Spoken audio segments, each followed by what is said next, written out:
আসসালামু আলাইকুম প্রিয় দর্শক, স্বাগত জানাচ্ছি সুরমা টিভি 24 এর নিয়মিত আয়োজন আজকের শীর্ষ সংবাদে। আমি হাবিবুর রহমান। শুরুতেই জানিয়ে দিচ্ছি আজকের দেশের শীর্ষ সংবাদগুলি।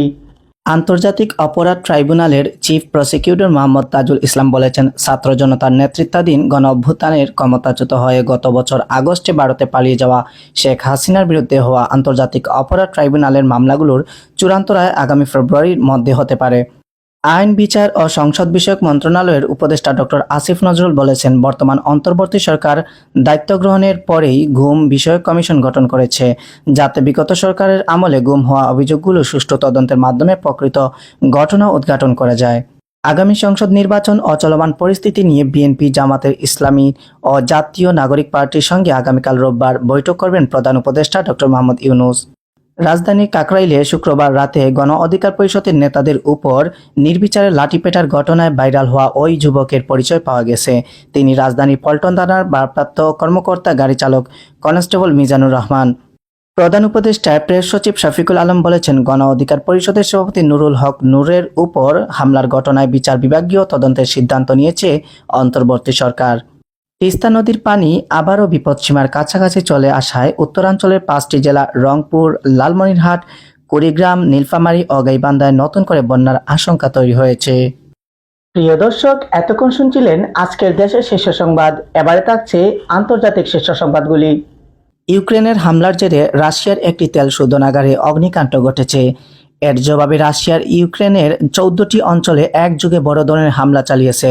স্থানীয় কর্মকর্তাদের মতে, এই হামলায় দক্ষিণ জাপোরিজিয়া অঞ্চলে একজন নারী নিহত ও 30 জন আহত হয়েছেন।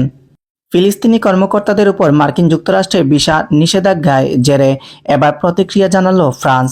দেশটির পররাষ্ট্রমন্ত্রী জে-নুয়েল বারো বলেছেন, আগামী মাসে নিউ ইয়র্কে অনুষ্ঠিত জাতিসংঘের সাধারণ পরিষদের অধিবেশনে যোগদানে কোনো বাধা থাকা উচিত নয়। ইন্দোনেশিয়ায় গত কয়েকদিন ধরে চলমান আন্দোলন চরম আকার ধারণ করেছে। রাজধানী জাকার্তা সহ আরও বেশ কয়েকটি শহরে বিক্ষোভ ছড়িয়েছে। দেশটির দক্ষিণ সুলাওয়েসি প্রদেশের আঞ্চলিক সংসদ ভবনে অগ্নিকাণ্ডে 3 জন নিহত এবং 2 জন আহত হয়েছেন।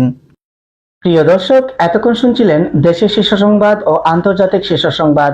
এবারে থাকছে খেলাধুলার সংবাদ। শক্তি সামর্থ্যে বাংলাদেশ এগিয়েই ছিল, তার উপর ঘরের মাঠে দু দলের ব্যবধান ফুটে উঠেছে স্পষ্টভাবে। 3 ম্যাচ টি-20 সিরিজের প্রথমটিতে আজ শনিবার নেদারল্যান্ডের বিপক্ষে হেসে খেলে জয় তুলে নিয়েছে বাংলাদেশ। সিলেট আন্তর্জাতিক স্টেডিয়ামে বাংলাদেশ জিতেছে 8 উইকেটে। টুর্নামেন্ট শুরু হতে বাকি আছে আর মাত্র 9 দিন। নিজেদের মতো করে প্রস্তুত হচ্ছে দলগুলো। আগামী 9 সেপ্টেম্বর থেকে সংযুক্ত আরব আমিরাতে শুরু হবে এশিয়া কাপ। আসর শুরুর আগে ম্যাচের সময় পরিবর্তন করেছে এশিয়ান ক্রিকেট কাউন্সিল। ইউরোপ সেরা স্পেন এবার মাঠে নামছে 2026 বিশ্বকাপ বাছাইয়ের লড়াইয়ে।